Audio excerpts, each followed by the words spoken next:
Hello and welcome back to the channel. The day of reckoning has arrived at HBO Max. Layoffs hit. So let's get into this and find out what's actually going on. The dreaded post-merger Warner Brothers Discovery layoffs have reached the programming operation overseen by HBO and HBO Max. Overall, 14% of the staff, about 70 people, are being laid off Monday, the vast majority of them on the Max side. That includes Max nonfiction originals, international acquisitions, casting, and previously reported live-action family originals, which are all either being scaled back significantly or eliminated, leading to the bulk of the staff layoffs. Now, a little more here. I hear the layoffs are being done via video conferences this morning. That's freaking rich, getting laid off via Zoom.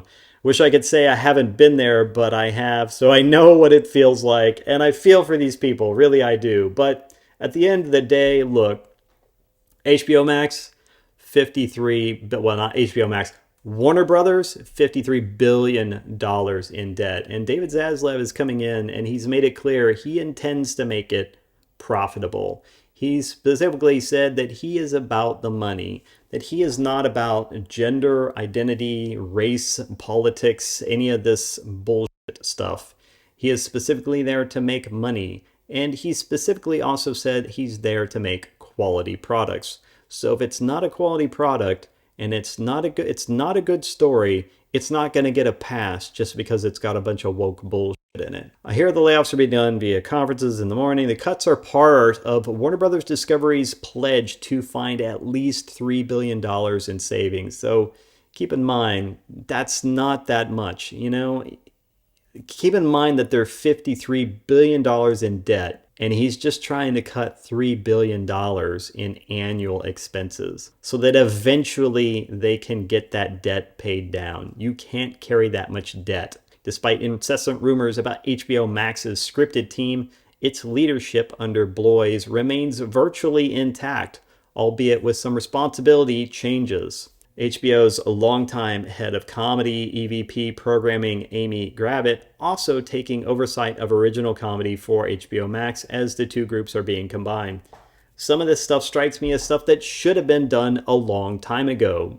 Some of this should have been streamlined a long time ago. Why would you have sort of identical groups within HBO and HBO Max? Why not leverage a single team instead of having all this duplication of effort? The move was foreshadowed a few weeks ago when word got out that Gravitt had started taking Max comedy pitches. Original comedy and animation for HBO Max and Adult Swim will stay on, reporting to Gravitt. I heard the rationale behind merging HBO and Max's comedy departments is that there is more overlapping comedy between the two brands than there is in drama. Yeah, there's only so many comedians out there. Like I said, why would you duplicate all that effort? It doesn't make any sense.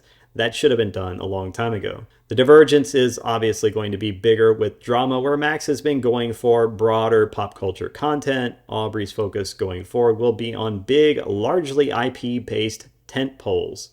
That includes high-profile DC series The Peacemaker and the upcoming Penguin and Green Lantern, which are all moving along, as well as another upcoming series, Dune, which is now casting, and an It series adaptation, which is in fast-track development. I'm not sure I want to see another It series. I don't know. Let's see. Max has had success with dramas based on WB series IP, including Pretty Little Liars and Gossip Girl. Now, I gotta say, there's a lot of things in there that they mentioned that I didn't think were going to make it. It says here, over the past month, there have been rampant rumors that Max's scripted slate is getting gutted, with scores of shows canceled and development reevaluated or even slashed. But like I just said, there's a lot of stuff in there that they're keeping, it sounds like. And I'm actually kind of surprised at what they're keeping. So hopefully, again, with the focus from David Zaslav on quality, that is what they will be producing. Because in the end, if it's crap, nobody will watch it.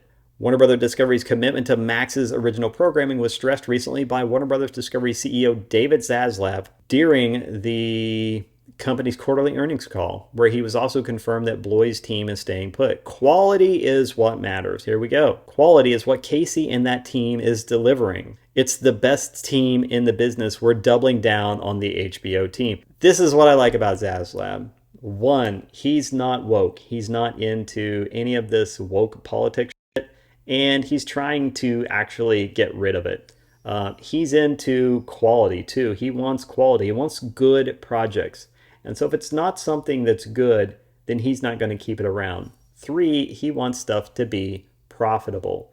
Again, it doesn't matter if it's good and it doesn't matter if it's quality. If you don't think it's going to be profitable, then you shouldn't be doing it. What are you even doing? This idea that companies need to take a loss and social message up front in their movies and TV shows to the point where it sounds like you're being lectured and you're bored out of your mind, and they write a terrible story and they write terrible characters because they figure they don't actually have to put any real effort in. You should just watch it because of the message.